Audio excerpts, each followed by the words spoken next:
Hello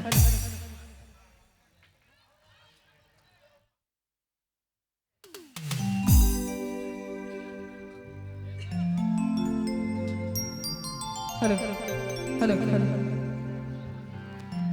कुछ बने झूमर खेल रही है, कुछ बने मजा कर रही है। बहुत बढ़िया, एंजॉय करिए। शादी के बाद नहीं मिलता ऐसा मौका, लड़का हो या लड़की, इसलिए मजा ले लीजिए। बार बार नहीं आता पसंगा गाँव में ऐसा मौका।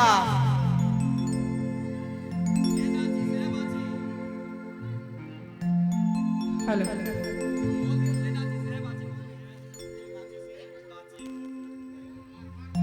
और हाँ, हमर दन से जे नाची से है बाची से ले मोरो के नाचा, बड़ी जोर नाचा।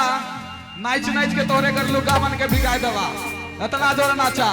और घरे जाके कहबा कि मैं मेहनत करके आ हो यो, 2-4 थरिया मके भात देवा तो ठेंगा नहीं देबा। कहबा पसंगा गाँव में प्रोग्राम रहे, से ले जा रही दीदी, से ले जा रही आयो, ठीक है।